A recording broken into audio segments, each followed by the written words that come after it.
let's talk about a bill that passed today, because I think it's very instructive as to what our priorities are in this country, unfortunately.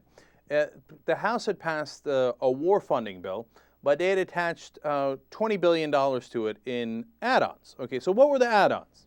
Well, that's important, because if they're, they don't make sense, maybe they shouldn't get passed. So there's $10 billion in grants to school districts to avoid teacher layoffs, $5 billion to Pell Grants for low-income college students, $1 billion for a summer jobs program, $700 million to improve security along the U.S.-Mexico border, and then about $4 billion to pay out for black farmers and Indian trust funds that the United States government was guilty of.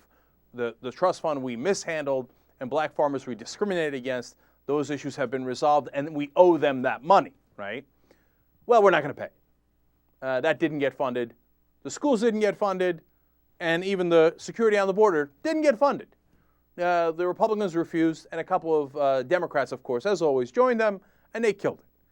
What's the only thing that got funded? The war. So they got war funding. Oh, and to be fair, a little bit of foreign aid, but don't get too carried away. Just a little bit to Haiti, and then a lot of it is also to Pakistan, Afghanistan, Iraq, etc. Okay, so that's also part of the war money. And then one other thing, for the tremendous damage we did to our veterans in Vietnam, we're still paying out for the damage from Agent Orange. So the consequences of earlier wars, which we should, of course, pay, but understand that that lasts for decades and decades. So what does that tell you about our priorities? We always have money for war, but when it comes to education or spending money on the American population here at home, not so much.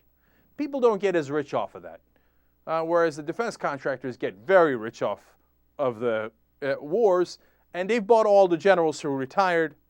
We did a story earlier where we told you about 80% of the high-ranking generals that retire go to defense contractors and get their bribe, their payment after they retire for all the good contracts they got earlier.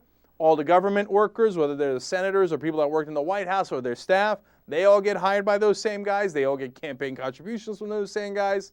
So if you're a low-income student, what money do you have? You don't have any money. You're not getting a Pell Grant. No, good luck to you, buddy. Here's some bootstraps. You're a giant defense company. Of course, here's $60 billion.